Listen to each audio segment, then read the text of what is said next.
அவர் சட்டவிரோதமாக நிறைய சொத்து சேர்த்துட்டாரு. இந்த சொத்து விவரங்களை சொல்ல வேண்டிய இருக்கும். அதனால தான் அண்ணாமலை தேர்தலில் நிற்கலை அப்படின்னு வேற யாரும் சொல்லலை. மனைவி பேரில் சில சொத்துக்கள் இருக்குது அப்படின்னா சொல்கிறாரு. நாங்கள் 2400 கோடிக்கு எப்படி வரோம்? இப்போ அவங்க இந்துக்களுக்கான கட்சின்னு சொல்கிறாங்கல்ல, இந்துக்களுக்கு செஞ்ச ஒரு 10 நன்மை சொல்ல இல்லை, இப்போ தேர்தல் அறிக்கை சொல்லியிருக்காங்கல்ல, நாங்கள் 2000 ரூபாய் கொடுப்போம், வருஷத்துக்கு 3 சிலிண்டர் கொடுப்போம். நீயே 10 வருஷம் ஆட்சி அதிகாரத்தில் தான் இருக்கிற. சிலிண்டர் நீங்கள் கொடுக்க வேண்டியதானே இப்போ இலவசமா? இல்லை, அந்த தேர்தல் அறிக்கையில் நீங்கள் இப்போ திராவிட மாடலை காப்பி அடிக்கிறாங்க அப்படின்னு சொன்னாலுமே கூட இப்போ திருப்பரங்குன்றத்தில் தீபம் ஏற்றுவோம், அதோட தைப்பூசத்தை அரசு விழாவை அறிவிக்கும் அப்படின்றாங்க. இது ரெண்டும் குற்றம். அப்போ பிஜேபி வாய்ஸ்ல ராஜன் செல்லப்பா பேசினா ஹிந்தி பெல்ட்டுக்கு மட்டும்தான் நம்ம தேவை அப்படின்னு பொலிட்டிக்கலாக நீங்கள் பண்ணீங்கன்னா ஒதுக்கப்படுற புறக்கணிக்கப்படுற மாநிலங்கள் என்னவா மாறும்? அதுவும் தேர்தல் சமயத்தில் தமிழ்நாட்டில் ஒரு கிரிமினல் வேலையை போல.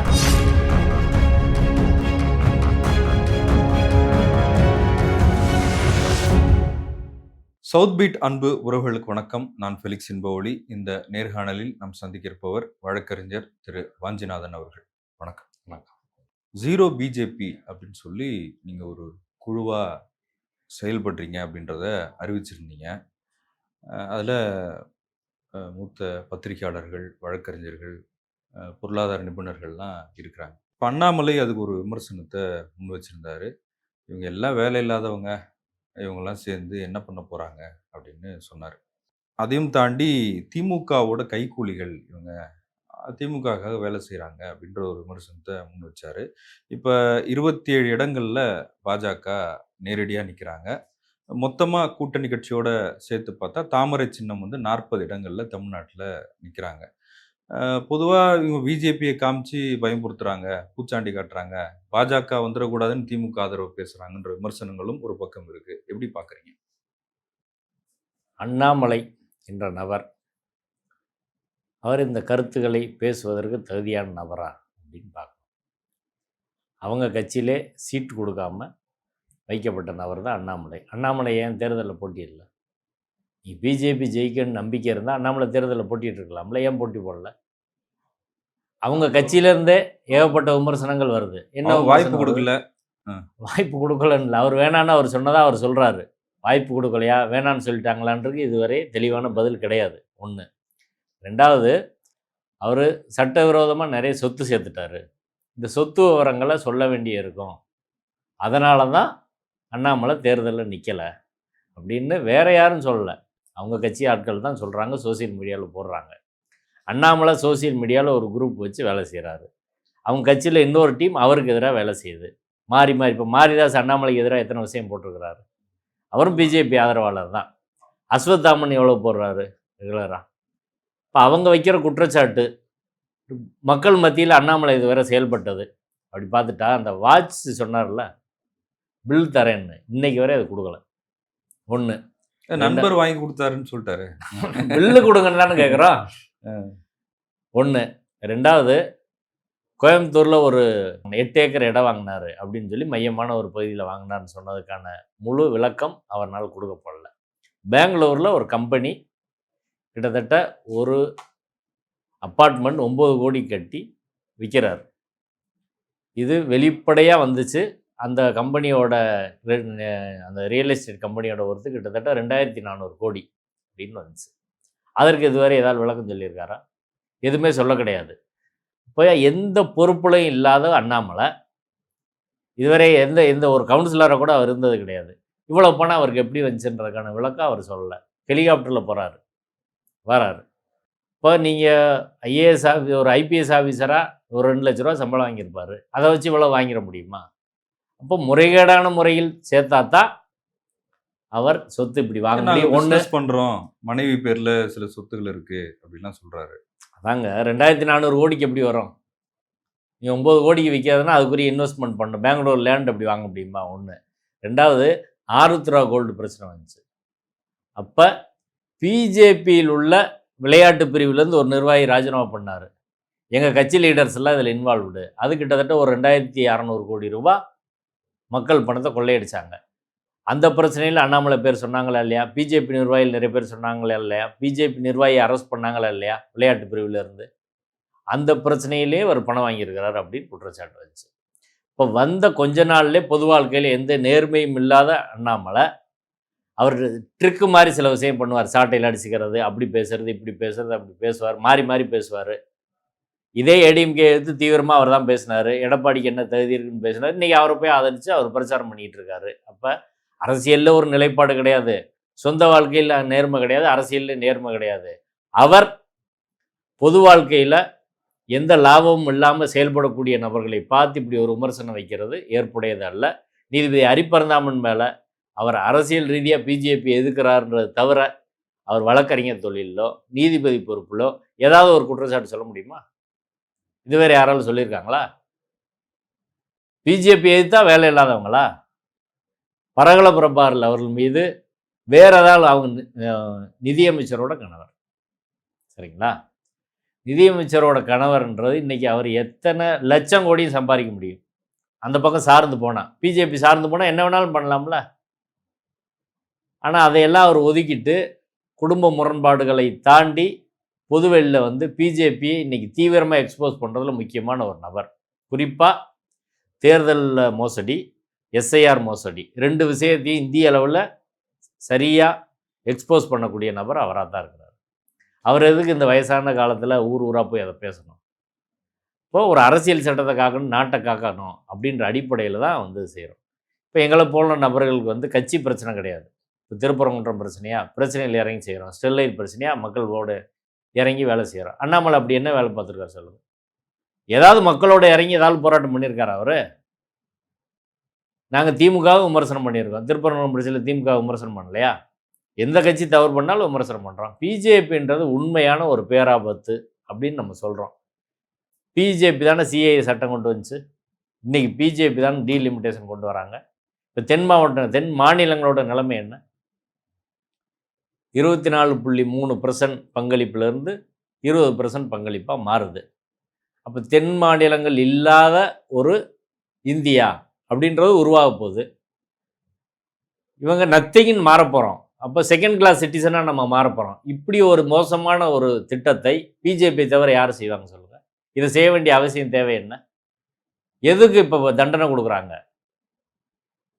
இந்திய அரசு சொன்ன குடும்ப கட்டுப்பாடு உள்ளிட்ட பல்வேறு விஷயங்களை முறையாக அமுல்படுத்தினதுக்கு தண்டனையாக இன்றைக்கி தென் மாநிலங்கள் தேவையில்லை அப்படின்ற ஒரு நிலை போகிறது. இன்றைக்கி சிவசேனா போன்றவர்கள் ஒரு முக்கியமான பிரச்சனையை சுட்டி காட்டியிருக்காங்க. அதாவது இது இந்தியாவில் பிளவு உருவாகிறதுக்கான, மணிப்பூரை போல் மாறும், பிளவு உருவாகிறதுக்கான வாய்ப்பு வரும் அப்படின்னு. ஒரு பிரிவு மக்களை நீங்கள் நத்திக்குன்னு வச்சிங்கன்னா அவங்க தேவையே கிடையாது. இந்திய அரசியலில் அவங்க இல்லாமல் நம்ம பண்ணிட முடியும். ஹிந்தி பெல்ட்டுக்கு மட்டும்தான் நம்ம தேவை அப்படின்னு பொலிட்டிக்கலாக நீங்கள் பண்ணிங்கன்னா ஒதுக்கப்படுற, புறக்கணிக்கப்படுற மாநிலங்கள் என்னவா மாறும்? அது இந்திய நாட்டின் மீது அவங்களுக்கு என்ன கண்ணோட்டம் இருக்கும்? இது ஒரு பெரிய பிரச்சனை. இவங்க ஒரு மிகப்பெரிய பிளவுக்கு இந்தியாவை சிதைப்பதற்கான வேலையை பிஜேபி முன்னின்று, அதுவும் தேர்தல் சமயத்தில், தமிழ்நாட்டில் தேர்தல் சமயத்தில் தேர்தல் வந்தால் என்ன வந்தாலும் பரவாயில்ல, நாங்கள் அதை தாண்டி செய்வோம் அப்படின்னு செய்கிறாங்க. இதை ஒரு டிஸ்டர்ப் பண்ணி இந்த பக்கம் திருப்புறாங்க. அதுலேயும் ஒரு கிரிமினல் வேலையை போல் விமன் ரிசர்வேஷனையும் இது இணைச்சிட்டு கொண்டு வராங்க. விமன் ரிசர்வேஷன் ஏற்கனவே நிறைவேறிச்சு சட்டம். நீங்கள் போன எலெக்ஷனில் அதை பண்ணியிருந்துருக்கலாம், அது பண்ணலை. அது இதோடு இணைக்க வேண்டிய அவசியம் தேவை என்ன? யாராவது அதை எதிர்த்தாங்களா? அதுலேயும் ஓபிசிக்கு ரிசர்வேஷன் கிடையாது, எஸ்சி எஸ்டிக்கு மட்டும் கொடுக்குறீங்க. ஏன் ஓபிசிக்கு ரிசர்வேஷன் ஏன் கொடுக்க மாட்டேறேன்? இங்கே உள்ள ஓபிசி ஜாதியெல்லாம் பிஜேபிட்டு போகிறீங்கல்ல, அவங்க கேட்கணும்ல. இந்த டீலிமிட்டேஷன்லேயே அதுதான் சொல்கிறான். பெண்களுக்கு நீங்கள் ரிசர்வேஷன் கொடுக்கறது ஓபிசி பெண்களுக்கு கொடுக்கணும்ல, ஆனால் அதை கொடுக்காம புறக்கணிக்கிறாங்க அப்படின்றது தான். ஏன்னா அவங்களும் முன்னேறி வரல. ஓபிசி பெண்கள் எந்த அளவுக்கு அரசியலில் இருக்கிறாங்க கிடையாது. அதை கேட்கணும். ரெண்டாவது, இப்போ இன்னைக்கு தேவை அவசியம் என்ன? 5 மாநில தேர்தல் தீவிரமாக போயிட்டு இருக்கும்போது இந்த பிரச்சனையை கொண்டு வந்து இப்போ இந்த தேர்தல் பிரச்சாரத்தை விட்டு எல்லாரும் அதுக்கு போய் அப்படி செய்ய வேண்டிய நெருக்கடி என்ன இருக்குது சொல்லுங்கள்? அப்போ பிஜேபின்றது எவ்வளோ ஒரு கிரிமினல் கட்சி அப்படின்றதுக்கான உதாரணம் தான் இந்த நேரத்தில் பண்ணுறது. இந்த சவுத்தை வந்து நத்திங்கின்னு மாற்றுறது. மூன்றாவதாக விமன் பில்லோட இதை இணைச்சி கொண்டு வர்றது அப்படின்றது. இல்லை, இப்போ தமிழ்நாட்டில் பிஜேபி எங்கே இருக்குது? இல்லாத பிஜேபி எதுக்கு ஒழிக்கணும் அப்படின்லாம் சீமான் கேட்பார்ல. இப்போ ஆனா பிஜேபி ஒழிக்கணும்னு இப்போ நீங்க வேலை செய்யறதா சொல்றீங்களா? அது எப்படி புரிஞ்சுக்குது? பிஜேபி இல்லைன்னுலாம் நம்ம சொல்ல முடியாது. பிஜேபி தமிழ்நாட்டில் ஏற்கனவே ஒரு 20 வருஷத்துக்கு முன்னாடி இருந்ததை விட இன்றைக்கி வளர்ந்துருக்கிறாங்க. கிராமங்களில் கூட அவங்களுக்கு நிர்வாகிகள் இருக்கிறாங்க. யதார்த்தம் என்னவோ அதை நம்ம அங்கீகரித்தா தான் அந்த பிரச்சனையை தீர்க்க முடியும். யதார்த்தத்தில் பிஜேபி வளர்ந்துருக்குது. ஆனால் அவங்க எதிர்பார்த்த அளவுக்கு வரல. சென்ட்ரல் கவர்மெண்ட் பவரை வச்சு கர்நாடகாவிலேயோ வேறு மாநிலங்களில் வளர்கிற மாதிரி தமிழ்நாட்டில் வளரல. அதற்கு விழிப்புணர்வு உள்ள தமிழ் சமூகம், இங்கே உள்ள முற்போக்காளர்கள் எல்லாம் தீவிரமாக வேலை செய்கிறதுனால தான் அவங்க வளர முடியாமல் இருக்கிறாங்களே தவிர மற்றபடி அரசியல் கட்சிகள் சார்ந்தெல்லாம் கிடையாது.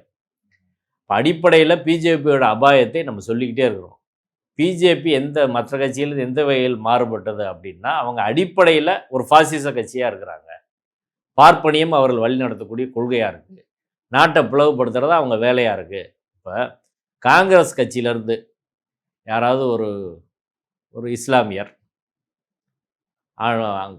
ஃப்ரிட்ஜில் வந்து கறி வச்சுருந்தாரு அப்படின்னு யாராவது போய் அடித்து கொள்வாங்களா? அடித்து கொள்றதை அங்கே கட்சி அங்கீகரிக்குமா? ஆனால் பிஜேபி அதை அங்கீகரிக்குது. நாங்க செய்யல அப்படின்றாங்க. பிஜேபி நேரடியா அதை செய்யல, அங்கீகரிக்கிறதா இல்லையான்றதா விஷயம். நீங்கள் இப்போ காந்திகிட்ட ஒரு தடவை கேட்டாங்க. காந்தி இருக்கிற போது சுவாமி சர்தானந்த் அப்படின்னு ஒரு சாமியாரை ஒரு இஸ்லாமிய இளைஞர் சுட்டு கொண்டார். இப்போ காந்திகிட்ட வந்து அதை பற்றி கேட்குறாங்க. அவர் சொல்கிறாரு, அந்த பையன் மட்டும் குற்றவாளி கிடையாது, அந்த பையன் மனதில் வெறுப்பை உருவாக்குனவங்க யாரோ அவங்க தான் முக்கிய குற்றவாளி அப்படின்னு சொல்கிறார். காந்தி சுட்டு கொல்லப்பட்ட போது நேரு சொல்கிறார், பட்டேலும் கடிதம் எழுதுகிறார். என்ன சொல்கிறாங்கன்னா, அந்த கோச்சை மட்டும் இதுக்கு காரணம் கிடையாது, கோச்சே மனதில் அந்த வெறுப்பை விதைத்தது யார் அப்படின்னா ஆர்எஸ்எஸ் இந்த சிந்தனையாளர்கள்லாம் அந்த வெறுப்பை விதைச்சாங்க, அவங்களும் இது கூட்டு பொறுப்பு அப்படின்னு சொல்கிறாங்க. இப்போ நீங்கள் உத்தரப்பிரதேசத்தில் ஒரு பள்ளிக்கூடத்தில் ஒரு சின்ன குழந்தை, இஸ்லாமிய குழந்தை, அந்த குழந்தைய கிளாஸ் டீச்சர் கூப்பிட்டு வச்சு வீட்டு பாடம் பண்ணலன்னு சொல்லி அவங்க அறையிறாங்க. எல்லாரையும் கூப்பிட்டு அறைய சொல்கிறாங்க. ஒரு இஸ்லாமிய குழந்தைன்றதுனால அறையிறாங்க. இது பிஜேபியோட நேரடி அரசியல் நடவடிக்கை. ஒரு இஸ்லாமிய குழந்தைய வீட்டு பாடம் பண்ணலாம் அடிங்கன்னு அவங்க சொல்லலை. ஆனால் அந்த இஸ்லாமிய குழந்தை மீதான வெறுப்பை உருவாக்குனது யார்? இவங்க தொடர் பிரச்சாரத்தில் அப்படி செய்கிறாங்க. ட்ரெயினில் போகும்போது ஒரு இராணுவ வீரர் வந்து முஸ்லீமாக எழுப்பி சுட்டு கொள்கிறான். நீ மோடி வாழ்கன்னு சொல்லு, அமித்ஷா வாழ்கன்னு சொல்லு, பாரத் மாதா கி ஜெய்ன்னு சொல்லு அப்படின்னு. அப்படி ஒரு கூட்டத்தை திட்டமிட்டு உருவாக்கியவர்கள் தான் A1. குற்றம் செய்கிறவன் A2 தான். தூண்டுறது யார்? இப்போ இந்த நாடு முழுவதும் வெறுப்பை பரப்பி, இப்போ மதுரையை எடுத்துக்கோங்க. மதுரையில் எந்த பிரச்சனையும் இல்லாமல் 2000 வருஷமாக எந்த மத பிரச்சனையும் கிடையாது. இன்றைக்கி திருப்பரங்குன்றம் பிரச்சனையை தூக்கிட்டு வந்து தேவையில்லாமல் பிரச்சனை பண்ணுறது யார்? எந்த கட்சியாவது அது பண்ணியிருக்கா? ஏன் அவங்க பண்ணுறாங்க? அதனால் என்ன பயன் இருக்குது சொல்லுங்கள்? மதுரைக்கும் அந்த மலையில் தர்காவில் ஆடு கொலி வெட்டுறதுக்கும், அங்கே பழைய பேர் சிக்கந்தர் தர்கா, சிக்கந்தர் மலைன்னு இருந்ததுக்கும், இல்லை கார்த்திகை தீபத்துக்கும் மதுரையோட மக்களோட வளர்ச்சிக்கும் ஏதாவது தொடர்பு இருக்கா சொல்லுங்கள்? மக்கள் வளர்ச்சியை பின்னுக்களுக்கிறதா அவங்க வேலை. அப்போ அவங்க இந்துக்களுக்கான கட்சின்னு சொல்கிறாங்களா, இந்துக்களுக்கு செஞ்ச ஒரு 10 நன்மை சொல்லுங்கள். ஏதாவது சொல்லுங்கள். இந்துக்களுக்கு பெட்ரோல் விலையை குறைச்சிருவாங்களா? டீசல் விலையை குறைச்சிருவாங்களா? எல்லா இந்துக்களுக்கு இப்போ ஐஐடி ஐஏஎம் எல்லாம் எல்லா இந்துக்களுக்கு ரிசர்வேஷன் ஃபுல் பண்ணிடுவாங்களா? இல்லை, இப்போ தேர்தல் அறிக்கை சொல்லியிருக்காங்கல்ல, நாங்கள் வந்து 2000 ரூபாய் கொடுப்போம், வருஷத்துக்கு 3 சிலிண்டர் கொடுப்போம், 10,000 ரூபாய் குடும்பத்துக்கு கொடுப்போம்லாம் சொல்கிறாங்க. இதையெல்லாம் காலங்காலமாக எதிர்த்தவங்க அவங்க தான். இதே ஐடியாலஜி வலதுசாரி ஐடியாலஜி பேசக்கூடியவர்கள் திராவிட கட்சிகள் செய்வதை இலவசம் கொடுத்து இந்த நாட்டை கெடுக்கிறாங்க அப்படின்னு பேசினவங்க இவங்க தான். எத்தனை தடவை பேசியிருப்பாங்க? சுப்ரீம் கோர்ட்டில் வழக்கு போட்டிருக்காங்க, ஹைகோர்ட்டில் வழக்கு போட்டிருக்கிறாங்க. இன்றைக்கி வேறு வழி இல்லாமல் அதே திராவிட மாடலை பின்பற்ற ஒரு நிலைக்கு வந்திருக்கிறாங்க. சரி, நான் கேட்குறேன், இப்போ 2000 ரூபா தரோம் அப்படின்னா இவங்க தானே ஆட்சி அதிகாரத்தில் இருக்காங்க. 2000 ரூபா இப்போ கொடுக்க முடியாதுண்ணே?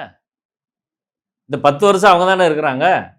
டைரெக்டாக பெண்களுக்கு அக்கௌண்ட்டில் வர வைக்க வேண்டியான ஒன்றிய அரசுலேருந்து ஏன் கொடுக்கக்கூடாது? இல்லை, தமிழ்நாட்டுக்கு மட்டும் தர முடியாதுல்ல, எல்லா பெண்களும் கொடுங்க. நீங்கள் இதை அறிவிக்கிறீங்களா? ஆட்சி அதிகாரத்தில் இல்லாமல் இப்போ விஜய் அறிவிக்கிறார், சீமான் அறிவிக்கிறாருன்னா வேற. சிலிண்டர் நீங்கள் கொடுக்க வேண்டியதானே இப்போ இலவசமாக? ஆட்சி அதிகாரத்தில் இல்லாதவங்க ஆட்சி அதிகாரத்துக்கு வந்த பிறகு நாங்கள் இதை கொடுக்குறோம் அதை கொடுக்குறோன்னு சொன்னால் பரவாயில்லை. நீயே 10 வருஷம் ஆட்சி அதிகாரத்தில் தான் இருக்கிற, நீ தமிழ்நாடு கவர்மெண்ட் சப்சிடி கொடுத்து கூட நீ சிலிண்டரை ஃப்ரீயாக கொடுங்கன்னு சொல்ல வேண்டியதானே? ஆட்சி அதிகாரத்தில் இருக்கிறவங்க 10 வருஷம், 1 வருஷம் 2 வருஷம் 10 வருஷம் ஆட்சி அதிகாரத்தில் இருந்து என்ன பண்ணாங்கன்ற கேள்விக்கு அவங்ககிட்ட பதில் கிடையாது. ஆனால் இதை பண்ணுவோம் அதை பண்ணுவோம்னா இது எப்படி? அது மீனிங்லெஸ்ஸாக தான் இருக்கு. இல்ல அந்த தேர்தல் அறிக்கையில நீங்க வந்து இப்ப திராவிட மாடலை காப்பி அடிக்கிறாங்க அப்படின்னு சொன்னாலுமே கூட இப்ப திருப்பரங்குன்றத்துல தீபம் ஏத்துவோம் அப்படின்றத சொல்றாங்க. அதோட தைப்பூசத்தை வந்து அரசு விழாவை அறிவிப்போம் அப்படின்றாங்க. இது ரெண்டும் குற்றம். மதத்தை அரசியலுக்கு பயன்படுத்துவதை இந்திய அரசியல் சட்டம் தடை செய்கிறது. மக்கள் பிரதிநிதித்துவ சட்டம் தடை செய்கிறது. நீங்கள் தேர்தலுக்கு கடவுளையோ மதத்தையோ பயன்படுத்தி ஓட்டு கேட்கக்கூடாது. இதை அரசியல்லே மதத்தை கலக்கக்கூடாதுன்னு சொல்லி உச்சநீதிமன்றத்தின் 9 நீதிபதிகள் அமர்வு எஸ்ஆர் பொம்மை வழக்கில் மிக தெளிவாக சொல்லிட்டாங்க. முருக பக்தர்கள் மாநாடு இங்கே இந்து மொழி நடத்துனாங்க. அந்த மாநாட்டில் இவங்க அரசியலை கலந்து மதத்தையும் அரசியலையும் கலக்கிறாங்க அப்படின்னு மதுரை மத நல்லிணக்க கூட்டமைப்பு நாங்கள் எதிர்ப்பு தெரிவித்தோம். நிறைய போராட்டங்கள்லாம் நடத்தினோம். நீதிமன்றத்துலேயும் இடையீட்டு மனு தாக்கல் செஞ்சோம். அவங்களுக்கு பெர்மிஷன் தொடர்பான பிரச்சனையில் இதே வாதத்தை நாங்கள் அங்கே வச்சோம். அவங்க என்ன சொன்னாங்க? நாங்கள் அரசியலே பேச மாட்டோம், நாங்கள் உலக நன்மைக்காக இதை நடத்துகிறோம் அப்படின்னு சொன்னாங்க. இல்லை இவங்க அரசியலுக்கு தான் பேசுகிறாங்கன்னு சொல்லி எல் முருகன் பேசுனது, காடேஸ்வரா சுப்பிரமணியன் பேசுனதெல்லாம் நீதிமன்றத்தில் நாங்கள் எடுத்து கொடுத்தோம். இப்போ நீதிபதி அவங்ககிட்ட கேட்டார், நீதிபதி புகழேந்தி இந்து முன்னணி வழக்கறிஞர்கள் கேட்டபோது அவங்ககிட்ட எந்த பதிலும் இல்லை, நாங்கள் அரசியல் பேச மாட்டோம் அப்படின்னு சொன்னாங்க. ஆனால் அதே மாநாட்டில் நீதிமன்ற உறுதிமொழியை மீறி திமுகவுக்கு வாக்களிக்கக்கூடாது அப்படின்ற தீர்மானத்தை அதில் போட்டாங்க.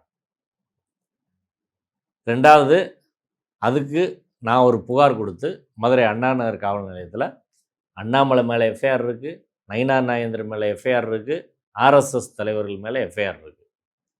இன்றைக்கு வரை அந்த வழக்கு நிலுவையில் தான் இருக்குங்களா? இப்போ இவங்க மதத்தை அரசியலில் கலப்பது அப்படின்றது ஒரு அபாயகரமான ஒரு பிரச்சனை. காந்தி கொலைக்கும் காரணம் தான், நாடு முழுவதும் நடக்கிற கலவரங்கள் காரணம் தான், இன்றைக்கி திருப்பரங்குன்றத்தில் நடத்துகிற பிரச்சனை காரணம் தான். இப்போ அடிப்படையில் இந்த வாக்குறுதி என்பது அரசியல் சட்டத்துக்கு எதிரான வாக்குறுதி, சட்டப்படி குற்றம். நேரம் தேர்தல் கமிஷன் சுயமோட்டாவாக எடுத்து வந்து இந்த வாக்குறுதி கொடுத்ததுக்கு அவங்க மேலே நடவடிக்கை எடுத்துருக்கணும். ஆனால் அவங்க கையில் தேர்தல் கமிஷன் இருக்கிறனால அதை பண்ண மாட்டாங்க. இதுதான் ஒன்று. ரெண்டாவது, திருப்பரங்குன்றம் பிரச்சனையை பற்றி இந்த வாக்குறுதி கொடுத்துட்டு அடுத்து பியூஷ் கோயிலேருந்து நட்டா வரையும் அண்ணாமலையிலேருந்து எல்லாருமே ஒரு பொய்யை பேசுகிறாங்க. திருப்பரங்குன்றம் மலையில் கார்த்திகை தீபம் ஏற்றுவோம் அப்படின்னு சொல்கிறாங்க. கார்த்திகை தீபம் இப்போ ஏற்றாமல் இருக்காங்களா? இங்கே ஏற்றுறாங்க. வருஷம் ஏற்றுற இடத்துல கார்த்திகை தீபம் இந்த வருஷமே ஏற்றப்பட்டது. 300 வருஷமா எங்க கார்த்திகை தீபம் ஏத்துறாங்களோ அதே இடத்துல ஏத்துறாங்க. நீங்க பிஜேபி தலைவர்லாம் சொன்னீங்க, அதிமுக எம்எல்ஏ ராஜன் செல்லப்பா சொல்றாரு. அதாவது என்ன சொல்றது, அவர் அந்த தொகுதி எம்எல்ஏ தான் 5 வருஷமா. 5 வருஷமா அந்த தொகுதிக்கு என்ன பண்ணணும்னு சொல்லி அவரால் ஓட்டே கேட்க முடியல. அவர் வேற வழி இல்லாம கார்த்திகை தீபம்னு பேசுறாரு. அந்த பிரச்சனையை பத்தி அவருக்கு ஏதாவது தெரியுமான்னா அடிப்படையே தெரியாது. 1923 ஜட்ஜ்மெண்ட் இருக்கு, அவருக்கு தெரியுமா? 31 பிரிவு கவுன்சில் ஜட்ஜ்மெண்ட் இருக்கு, அவருக்கு தெரியுமா? நீதிமன்றத்தில் என்ன நடந்துச்சுன்னு தெரியுமா? அது என்ன பிரச்சனைன்னு அவருக்கும் தெரியாது, எடப்பாடிக்கும் தெரியாது. பிரச்சனையே தெரியாமல் சரி, இது நிறைய பேர் நினைக்கிறாங்க, இது இந்த கார்த்திகை தீபம் மெஜாரிட்டி ஹிந்துஸ் அப்படி விரும்புகிறாங்க, அதை திமுக அரசு தடுத்துருச்சு, அவனை இதை சொன்னால் ஓட்டு கிடைக்கும் அப்படின்ற முறையில் அவர் சொல்கிறாரு. ஆனால் உண்மையில் பெரும்பான்மை மக்கள் அதை விரும்பலைன்றதான் விஷயம். பெரும்பான்மை மக்கள் 1990களிலிருந்து இந்த முன்னணி இதுக்கு முயற்சி பண்ணுறாங்க. மலை உச்சியில் கார்த்திகை தீபம் ஏற்றணும், தர்கா பக்கத்தில் ஏற்றணும்னு பிரச்சனை பண்ணுறாங்க. ஆனால் ஜெயலலிதா அவர்கள் அதுக்கு அனுமதி மறுத்திருக்காங்க 2 முறை, 1994, 2014. 2017 எடப்பாடி அனுமதி மறுத்திருக்கிறாரு. அதே ஸ்டாண்டை தான் அவங்க எடுத்திருக்கிறாங்க. இப்போ ராஜன் செல்லப்பா பேசுகிறாருல்ல, ஜெயலலிதா எடுத்த நிலைப்பாட்டுக்கு மாற அவர் எப்படி பேசுகிறாரு, அதுக்கு அவர் விளக்கம் சொல்லணும்ல. 94 வழக்கு போடுற போது ஜெயலலிதா அவர்கள் அந்த வழக்கின் 3வது எதிர்மனுதாரர், 6வது எதிர்மனுதாரர் ராமகோபாலன் இருக்கார். அந்த வழக்குலையும் அன்றைய தமிழ்நாடு அரசு எடுத்த நிலைப்பாடு உச்சி பிள்ளையார் கோயிலில் தான் கார்த்திகை தீபம் ஏற்றுவோம், பாரம்பரியமாக ஏற்ற இடத்துல தான் ஏற்றுவோம். காரணம் அது கருவறைக்கு நேர்மையில் இருக்குது அப்படின்றதான் அவங்க கோயிலோட ஸ்தானியர்கள் அர்ச்சகர்கள் முடிவு. அது அந்த முடிவை கவர்மெண்ட் ஏற்றுக்கிறாங்க. கவர்மெண்ட் இதில் எந்த கவர்மெண்ட்டும் முடிவெடுக்கலை, கோயில் முடிவை ஏற்றுக்கொள்கிறார்கள். 2014 இதே பிரச்சனை வருது. அப்போ கணேசன் ஒருத்தர் வழக்கு போடுறாரு. அப்போதும் ஜெயலலிதா அவர்கள் அதே ஸ்டாண்டை தான் எடுக்கிறாங்க. அந்த கணேசன் வழக்கு 17ல் ரிட் அப்பீலுக்கு போகிற போது எடப்பாடி அன்னைக்கு சீஃப் மினிஸ்டர், அன்னைக்கு பிஜேபி இவங்க ஒன்றா தானே இருந்தாங்க. அன்னைக்கு ஏன் இது இந்த கோரிக்கை இவங்க சொல்லலை? அன்னைக்கு எடப்பாடி இதே ஸ்டாண்டு தான் எடுக்கிறாரு. ஏன்னா கோயில் நிலைப்பாடு அது. இன்னைக்கு திமுக அரசு அதே நிலைப்பாடு எடுக்குது. நான் அரசுகள் நிலைப்பாடு எடுக்கலை, கோயில் நிலைப்பாடு அது. இதே பிஜேபிட்டு இப்படி கேட்போம், கோயிலின் பழக்க வழக்க மரபு அதை மாற்றக்கூடாது அப்படின்னு சபரிமலை பிரச்சனையில் பேசுகிறீங்களா? 2018 தீர்ப்பு வந்தாலும் கூட இன்னைக்கு வரை சபரிமலை தீர்ப்பை நீங்கள் அமல்படுத்த விடலை. அதுக்கு என்ன காரணம் சொல்கிறாங்க? ஒரு மரபு சார்ந்து இந்த கோயில் எங்கள் நம்பிக்கை, எங்கள் மரபு, அதை மாற்ற முடியாது அப்படின்னு சொல்கிறாங்கல்ல. இன்னைக்கு சுப்ரீம் கோர்ட்லேயே அதான ஆர்கியூமெண்ட் வைக்கிறாங்க. இது திருப்பரங்குன்றத்துக்கு பொருந்துமா பொருந்தாதா? திருப்பரங்குன்றத்துக்கு கோயில் நிர்வாகம் என்ன சொல்லுது, கோயில் ஸ்தானியர்கள் என்ன சொல்கிறாங்க, அர்ச்சகர்கள் என்ன சொல்கிறாங்க? ஒரு மலையில் 2 இடத்துல தீபம் ஏற்ற முடியாது. கருவறைக்கு நேர் மேலே இருக்கிற இடத்துல ஏற்ற முடியும். அங்கே தான் கல்வெட்டு இருக்குது, நாயக்கர் காலத்து கல்வெட்டு. இங்கு தீபம் புண்ணியவான்கள் தீபம் ஏற்றலான்னு சொல்லி இருக்குது. கோயில் தலபுராணம் அதுதான் சொல்லுது, கோயிலோட கல்வெட்டு அதுதான் சொல்லுது, தொல்லியல் ஆதாரங்கள் அதுதான் சொல்லுது, கோயிலோட பழக்கம் அதுதான் சொல்லுது. இந்த தர்கா பக்கத்தில் இருக்க அந்த சர்வே கல்லுக்கும் கோயில் மரபுக்கும் எந்த தொடர்பும் இல்லைன்னு கோயில் எழுத்துப்பூர்வமாக நீதிமன்றத்தில் கோயில் தாக்கல் பண்ணிட்டாங்க. அப்படி கோயில் சொன்ன பிறகு கோயிலோட மரபை மாற்று, ஒரு மலையில் 2 இடத்துல தீபம் ஏற்று அப்படின்னு சொல்லி பிஜேபி கேட்குறது நியாயமா நேர்மையா? கேரளாவுக்கு ஒரு ஸ்டாண்டு, தமிழ்நாட்டுக்கு ஒரு ஸ்டாண்டா? அதுலேயும் கூட தமிழ்நாட்டில் எல்லா இடத்துலையும் நீ கேட்டிருக்கியா? திருவண்ணாமலையில் 2 இடத்துல ஏற்ற சொல்லு பார்ப்போம், பழனியில் 2 இடத்துல ஏற்ற சொல்லுங்கள், திருச்செந்தூரில் 2 இடத்துல ஏற்ற சொல்லுங்கள், இதே மதுரையில் இன்னொரு 6 படை வீடு இருக்குல்ல பழமுதிர் சோலை, அங்கே ஏற்ற சொல்லுங்கள். அங்கெல்லாம் தர்கா இல்லையே. அதான் பிரச்சனை. அப்போ பிரச்சனைன்றது தர்கா பக்கத்தில் இருக்கணும், அதனால் பிரச்சனை பண்ணணும்னு செய்கிறாங்களே ஒழிய மற்றபடி இவர்களுக்கு மதத்தின் மீதோ சமயத்தின் மீதோ ஆன்மீகத்தின் மீதோ எந்த ஈடுபாடும் கிடையாது. இதை அரசியலுக்காக பயன்படுத்துகிறாங்க. இதை ராஜன் செல்லப்பாவுக்கு தெரியுமா? ராஜன் செல்லப்பா இதெல்லாம் புரிஞ்சிருக்கிறாரா அப்படின்னா ஓட்டுக்காக என்ன வேணாலும் சொல்லலாம்னு சொல்லக்கூடாது. எடப்பாடி ஒரு பக்கம் சொல்கிறாரு இது தேர்தல் கூட்டணி, கொள்கை கூட்டணி இல்லைன்னு. அப்போ பிஜேபி வாய்ஸில் ராஜன் செல்லப்பா பேசுனா அதை அந்த கட்சியை மக்கள் ஒதுக்குவாங்கன்றதா விஷயம். மெஜாரிட்டி மக்கள் விரும்பலை இதை அப்படின்றதா புரிஞ்சுக்கிறணும். ஏன்னா இந்து முன்னணி 1990கள்லேருந்து கிட்டத்தட்ட 30 வருஷத்துக்கு மேலே இந்த பிரச்சனை இல்லை. அந்த ஊர் மக்களை கூப்பிட்டுக்கிட்டே இருக்காங்க, திருப்பரங்குன்ற மக்களையும் மதுரை மக்களை. ஒரு ஆள் கூட போகல, வழக்கு போகிறது கூட அவங்களுக்கு ஒரு ஆள் கிடையாது. இப்போ ஒரு 10 குடும்பத்தை காசு கொடுத்து பிடிச்சி வச்சுருக்காங்க. அவங்க போனால் அவங்கள கூப்பிட்டு நிறுத்திக்கிடுவாங்க. உள்ளூர் ஆள் இல்லைன்னு நம்ம சொல்லிக்கிட்டே இருந்தோம்ல, உள்ளூர் மக்கள் ஆதரவு இல்லைன்னு சொன்னோன்னையும் நிறைய பணத்தை கொடுத்து அவங்க ஒரு 10 குடும்பத்தை கையில் எடுத்து வச்சுருக்கிறாங்க. இவ்வளோதான் அதில் விஷயம். உங்கள் நேரத்துக்கு மிக்க நன்றி.